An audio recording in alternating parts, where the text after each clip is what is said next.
So good morning, good afternoon, and good evening, everyone.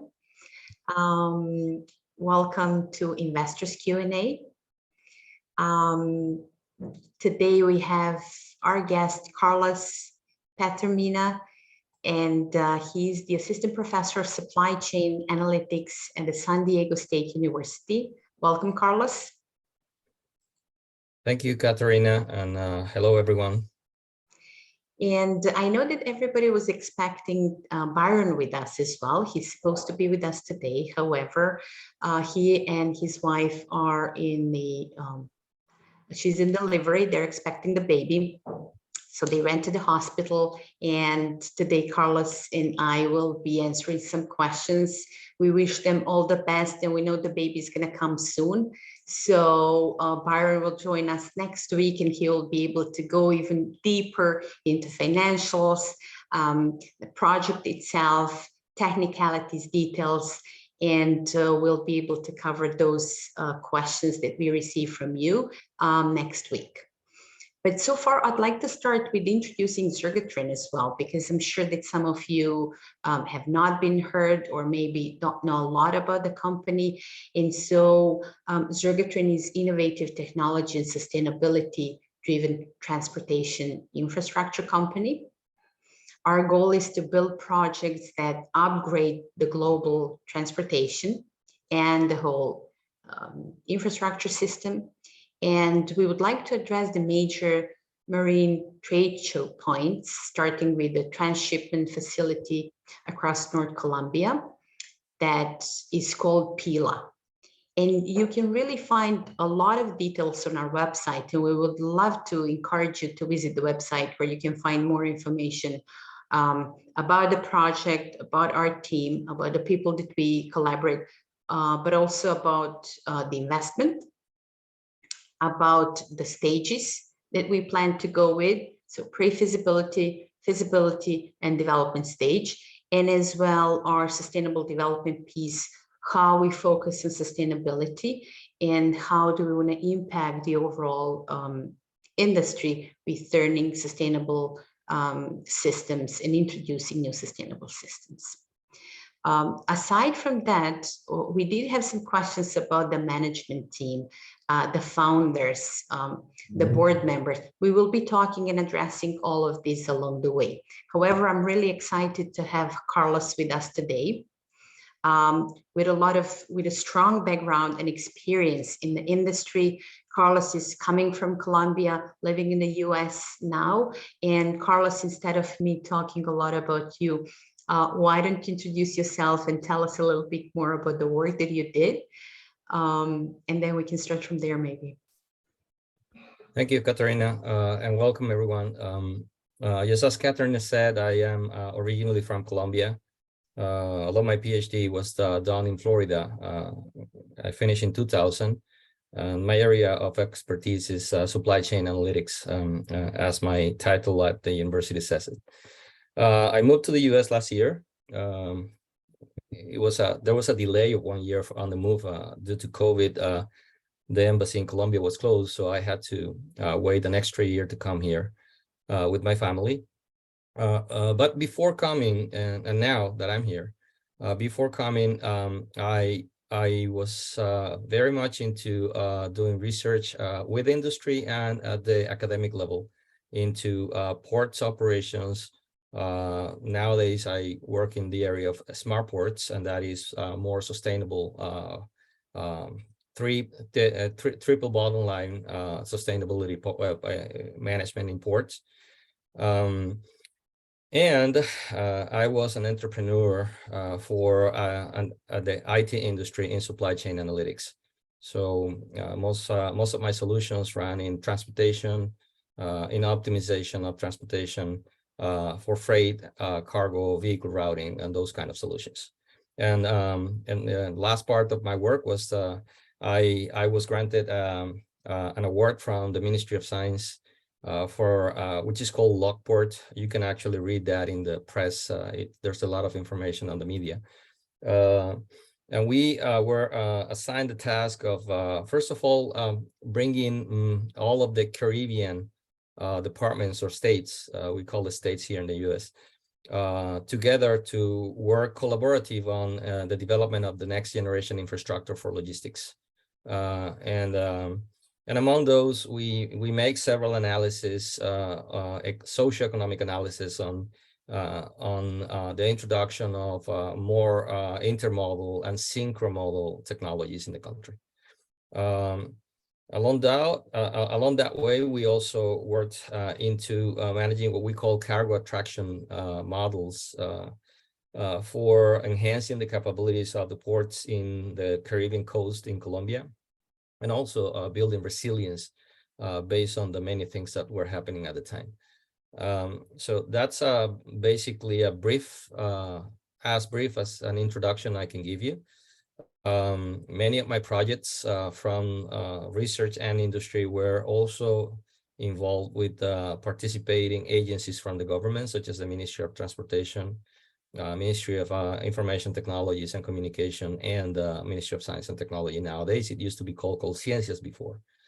So now I'm developing the same kind of work, networking with European universities, such as University of Hamburg, TU Delft in Netherlands, first one in Germany, a couple of them in Spain, and some other universities in Chile, Brazil, Colombia, and Central America and Caribbean.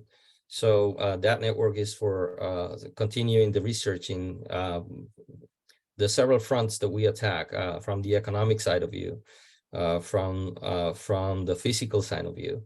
So I mean, I think that the link that I have towards this project is that we actually not only built those attraction models for working with the cargo that crosses the Panama Canal after the expansion, but also with the analysis and interest of, or the introduction of an interest to analyzing what happens if we could build the Interoceanic Canal.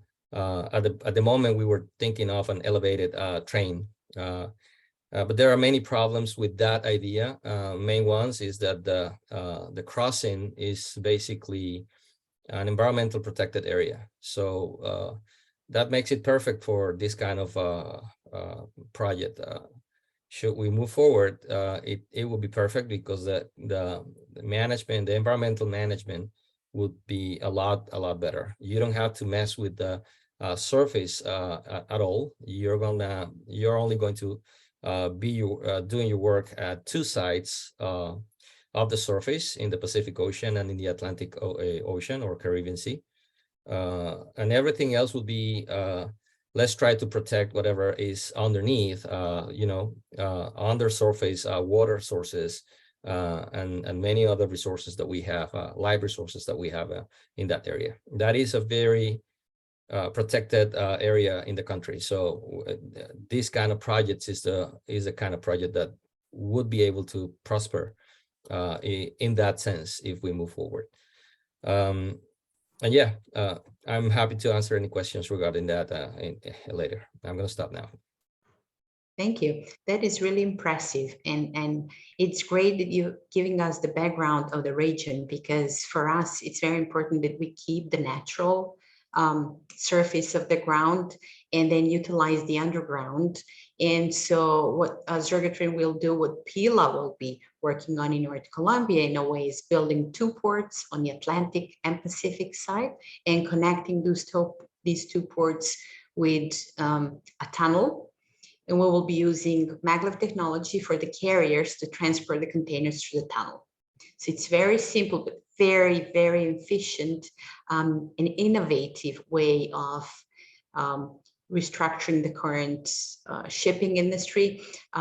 Nothing like this exists or has been created as a project so far. We know that Zergratran is the first one to use the maglev technology to carry the container, to actually move the container carriers in between those two ports, which is completely different than from what's currently using the fuel that has been used, that is being used in the current shipping industry, is fossil fuel, and we will be using renewable energy. So a completely sustainable way of shipping.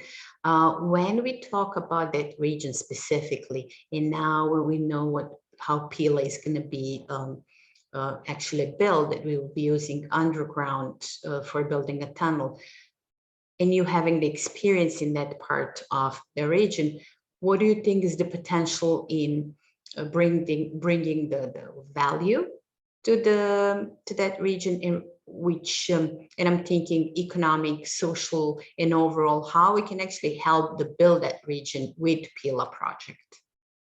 So first of all, the region that you are considering is one of the poorer, or it is the poorest region in the country. So it's one of those areas in the country which has been kind of neglected in terms of infrastructure investment, in terms of education investment, and in terms of building industry there. So the economic worth of that region is built basically on agricultural processes, fishing industry, and many of the wood-based products that because that's a jungle basically. The department of Chocó is basically one of the, it's the second most heavily dense jungles in the country. The first one being the upper boundary to the Amazonas, in which we have frontiers with Brazil and Peru. But this one is a region which has a very low development index, a very high inequality index. I mean, in terms of inequality, it's not that good.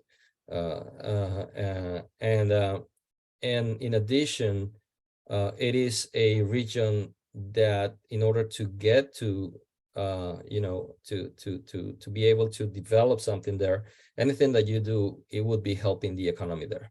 And it will not be making a mess out of the other ports. And that's one of the questions that many of the ports in the country will have. But I mean, with this kind of project, you're not actually looking forward to, your main goal would not be to replace the ports that are already there working. The main goal would be to gain some of the existing cargo that is going through the Panama Canal. There are many reasons why attraction of cargo could be done for here.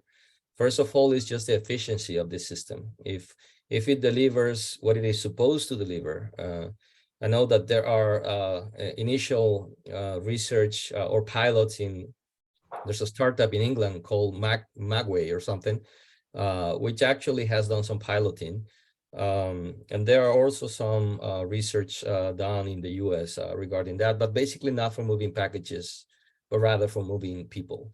And that's the famous Hyperloop that some of the big investors in the US are working on. But just to tell you a little bit of what could happen if you if the company is able to move forward with this, which I assume it will be a reality. The shipping lines will be having changes in the way they operate. That's one big thing. And the reason for it is that they are most likely not any longer going to have to cross the Panama Canal, but rather make cycles between Asia and America, and then between America or South America, North America, and Europe. So those will be frequencies that will be built based on a new way of doing these things. It is assumed that the ports for Pila should be deep water ports, so that you can get the largest ships that come nowadays. So we are already seeing vessels of 24 some plus thousand containers or TEUs. So if you build these ports, and in addition, if these ports have a high degree of automation, that would make it more not only efficient, but also more interesting to the environment. The expected times to move from one port to the other will be between 20 to 35 minutes, according to current technology standards. And in an automated port, the productivity will be higher. Yeah, I mean, there will be a lot of movement of other products, different to containers, that you could also benefit from getting out of those ports.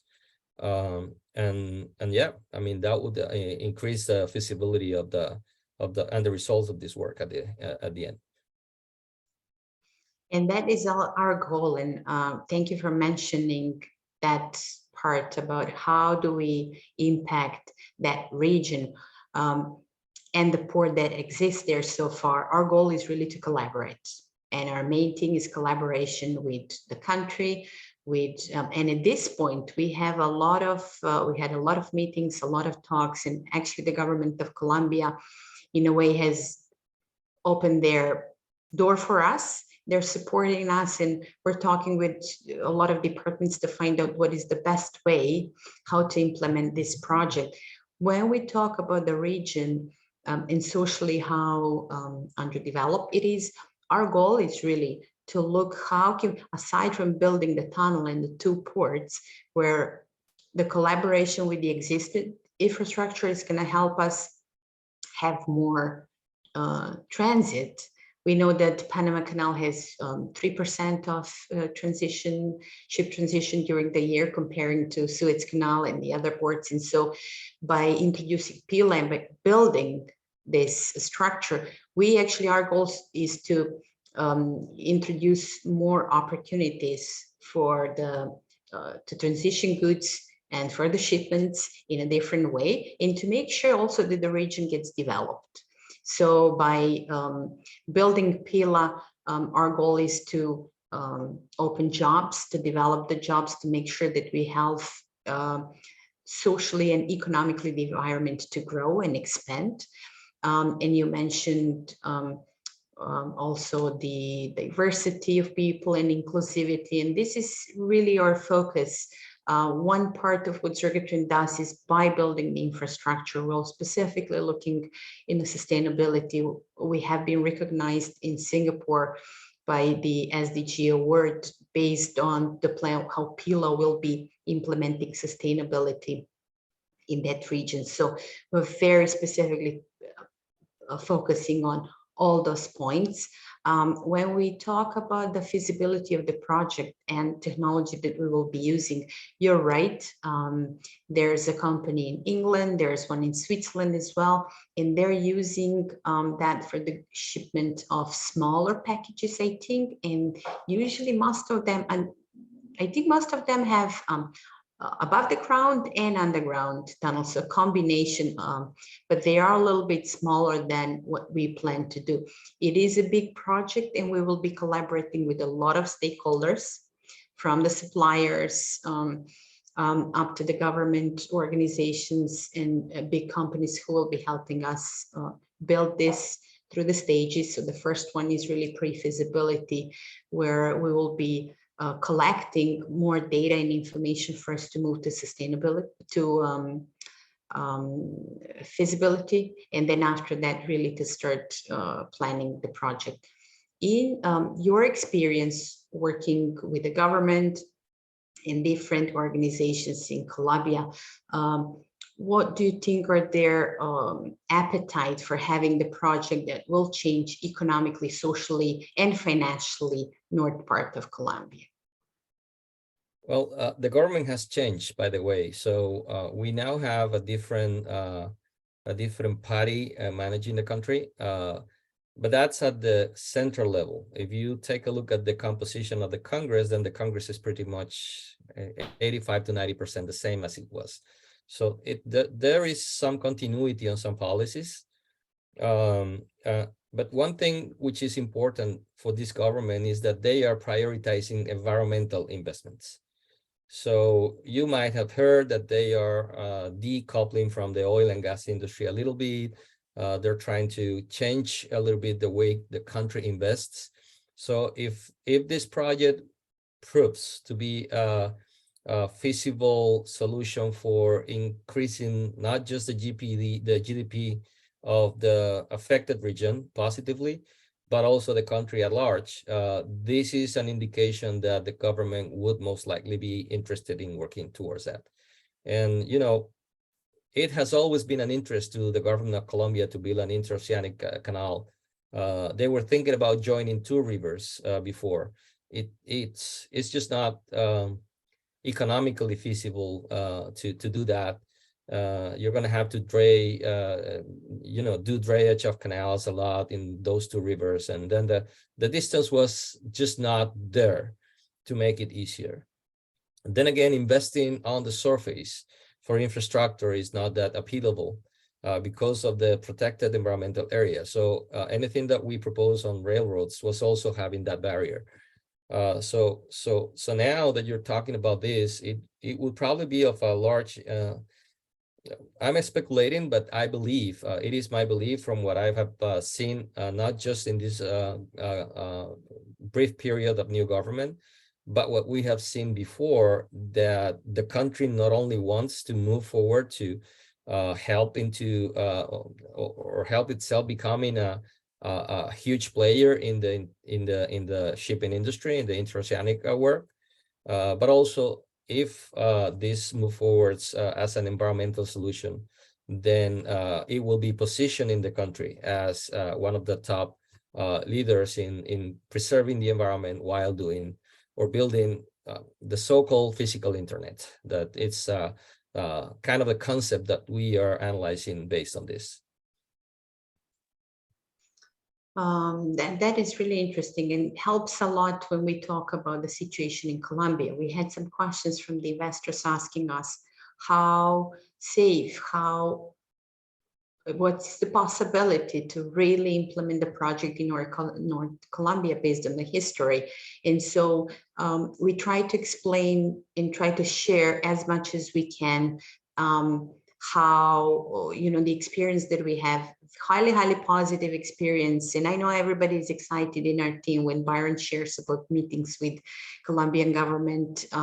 We also met with the mayor of Cartagena, his team, the chambers of commerce, a lot of people here, and they are really highly informed and educated and professional people, experts in the field that they do, and they exactly know what a company like ours needs when entering Colombia. But and we talk about all those positive things because we experience nothing but the good things. But I know that we have investors who are asking what is the potential risk, and we also want to address that. We want to, we are also thinking about what could be the potential risk when we start building this project. And so I know that you don't have a lot of information about a project. We haven't even, we haven't even started the pre-feasibility study. This is why we're raising funds at this point. But do you maybe have any thoughts or maybe some comments around what could potentially be a risk factor for Pila?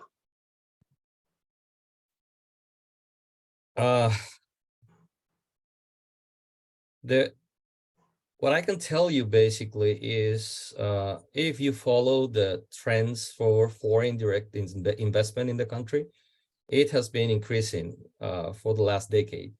So the country, yes, we did have a very obscure or dark epoch in the 80s, last century, 80s to 90s. But things have been improving a lot.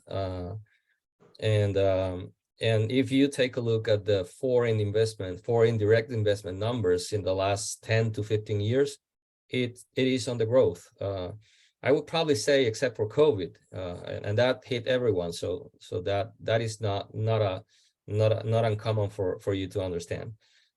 In addition, if you see the rebound numbers of the country, just a year after the pandemic was the hardest. It had one of the best recovery increases or growths in the world. So percentage-wise was really good in Latin America. And yes, we had a little bit of social unrest because of the transition from one government style to another. But that is past time. I mean, it's there is a new government. Things are moving into a different direction in some areas, but pretty much 85% of the country is managing itself the same way it was before. So investment is there and it's going to come. And yeah, there's probably going to be a mix of new kind of investors coming to the country because of the new government. But that you can see the numbers, and the numbers don't lie. I mean, it's if you see the data shows that the investment from foreign countries here in Colombia, or there in Colombia, because I'm now in the US, is been increasing steadily. So that actually tells a story. Exactly, and I agree with you. I know when we had conversation with a couple of different departments in the Colombian government, that they were very open. They would give us full information about the current status, and then we would discuss how that would look like in the next 10 to 15 years, and also the usage of land. So many different things they were offered to help us with a legal representation, to make sure that we fully understand when we enter with the project, how that's going to look like. And we really appreciate the whole support that we're getting from them. One of the things that we also discussed was that the vice president is someone who's really open and eager to support the projects that are environmental and then sustainable, and the projects that will bring good to the people on a long term. We talked about that when you connect to coasts, when you give people opportunity to have jobs, and then an opportunity for new jobs to be created for their children, so they can upgrade their life standard, they can have better life, they can have healthier life. So all of these things are really benefits that we're planning to introduce. And we know that the current vice president, she's really somebody who comes from that background. She's very open for those type of projects. That was her standard when she was, before even she was running, she was an activist for the environment. So I imagine that you would have a very large open space to sell these ideas to her. It would be important to, Katerina said it in a different way, Colombia has a well-educated workforce, but there are not as many opportunities at the moment for many of that workforce to succeed and at the level that they could do on a different market. So if you bring opportunities to the country, then that educated workforce will shift towards the logistics industry more and more. And it's actually there's actually a large chunk of the population that is working somehow related to the logistics industry in the country, either in transportation. If you see the numbers of the amount of truck drivers that we have in the country is substantial. So there is never a shortage of driver like we have here in the United States. So I don't know in Europe how is the trend, but in the US there's a shortage of drivers many times, and that is hugely one of the reasons why we have some disruptions in our supply chains here. That doesn't happen in the country. Disruptions there are different. Maybe a mountain slide or maybe heavy rain, because it never stops raining in the country. Colombia, especially in the area that you're talking about, is a very well-known area for precipitation of water. So it's really rich in water, and the country is that way too, except for the very north of the country in the peninsula of La Guajira, where we have little rain during the year. But as you mentioned, anything that you believe that could be done on the environmental side, it could be welcomed by this government. They are, especially the vice president, who she was an activist on this area. So I believe that the project will have at least an open door. Now, if you can sell it, it's a different story. But the door will be open. I'm pretty much I'm confident and positive about it. Yes, and so we were coming from the perspective that we would actually like to collaborate with the government to ensure that whatever strategic planning and the goals they have set up during their mandate, that we can help them with PILA project accomplish those. And so expanding on infrastructure, that's one of the goals, and we know it is. We are coming with a twist because we're bringing technology, emerging technology into restructuring the infrastructure in North Colombia. So that's something that when you said there's a lot of educated people, and I know in Canada, I actually hired somebody who had an MBA, amazing person, very smart. And I know there's a lot of people who would welcome the project so they can work on it and use the knowledge and the skills that they have. By the way, Katerina, if you're able to also include development of the workforce locally at that department, the Chocó department, that would be seen as a great gain from the government, I assume.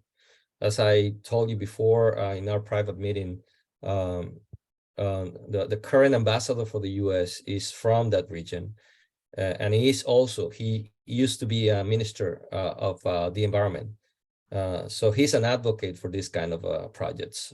And that would be a contact that we need to foster into later stages, or very short-term stages.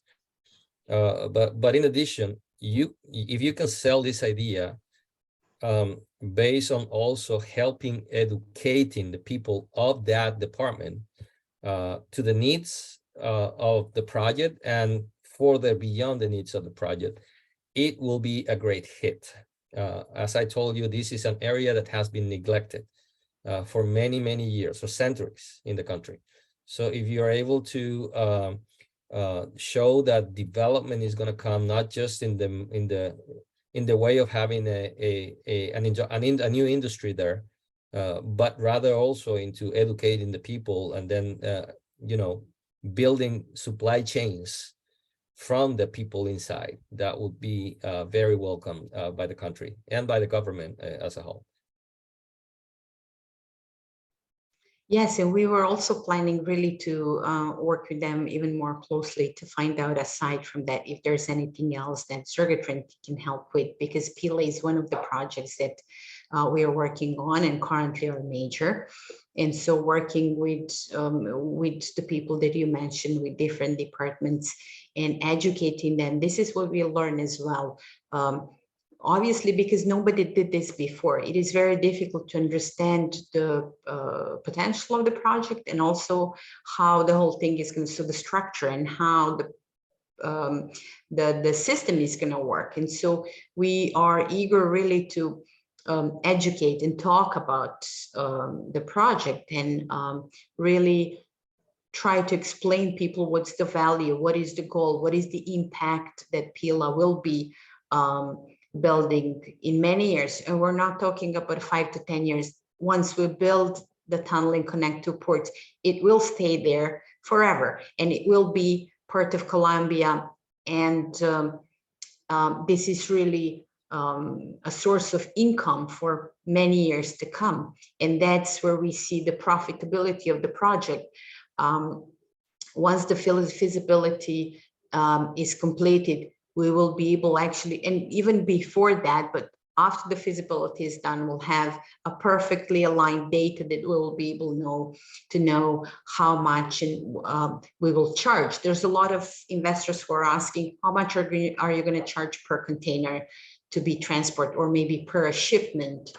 And so this is something that we would love to complete the analysis, and then have the exact numbers to be able to share and tell people this is the potential of the profit in the next 20, 30, 50 years. It's huge, but we also understand that at this point we're making the baby steps to explain, define, because this morning we talked during our team meeting that whenever you introduce something that is not known to people, it is very difficult to grasp the structure. And so that's why we have those sessions as well, really to provide as much information as possible.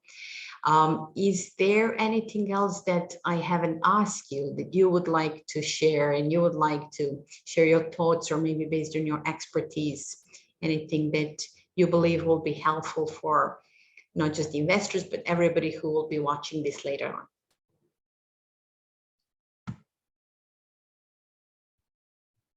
I think you have covered many of the items that we thought about before. Maybe talk about next steps, if you want. So talking about raising funding for pre-feasibility and feasibility studies, I think if from the point of view of the investors, these are milestones to have. I'm just going to give you another milestone that should be taken care of when you're working on your feasibility studies, is that the environmental license that the project needs to gather. So that from the government. So you are very well doing your job by talking to the government, talking to ProColombia, because that actually entails that will be the real starting point for whatever you plan to construct. That pre-feasibility should include something regarding the steps that the project has to undertake or undergo to be able to start, because of what I told you at the beginning, that's a very protected environmental area. So that is basically, I would say that's something to be thinking of in the early stages. But you have everything in your project, in your proposal, that would lead to have an approval of that. I don't foresee any other items. Maybe sharing data later on this process. If we can have another meeting, we can show some data based on the possible or potential attraction of cargo that we can have. And we can, I mean, I can put my team to work on that because my numbers are 2 years apart now. So remember, I've been here in the States since August last year. So the numbers that I have are 2 years apart. I need to run some new information so that, and things have changed. I mean, 2 years, a year and a half away, we were in the middle of the starting point of COVID. So cargo was actually getting lagged and getting behind of numbers and track. So things are getting steadier now. So we should run those numbers again. Exactly. And also during the COVID, we know that demand has been increased, specifically for supply chain, and that has impacted the industry overall. So I agree with you, the numbers should be looked at again, and really we should do analysis to have accurate information. I'll take a look at some of the questions that we have received from the investors. There's a couple of questions that are really important to answer. So one of the questions that we have is that, does the Zergratran team has the experience to build this project? And so I'd like to say that we're really confident. We have experienced engineers that have already built pipelines and tunnels in the past and could lead this project to a completion.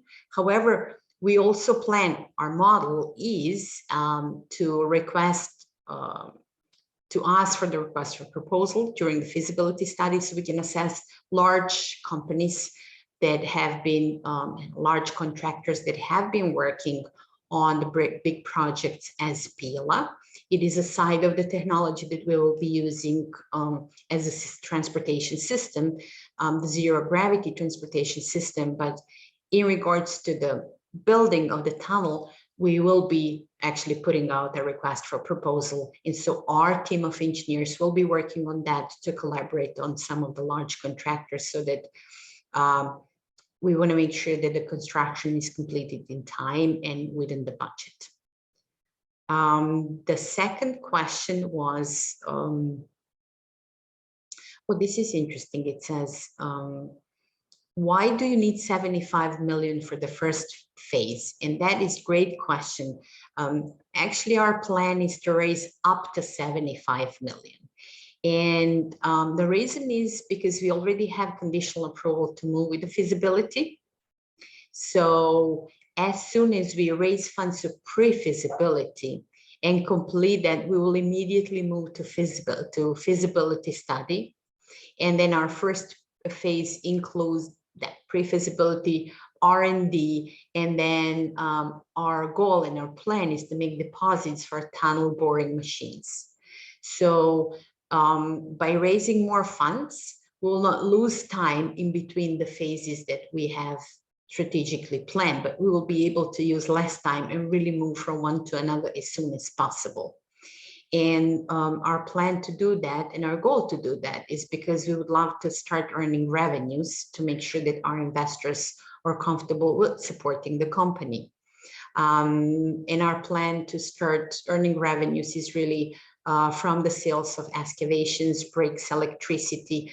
Carlos, you mentioned that there's a lot of precipitation in that part of the world, and so water will start, and the water as well. And we're planning to really work on ensuring that there's sustainable and green energy that will be used in that part of the world. And so we want to make sure that we start early to work on that, even during the construction.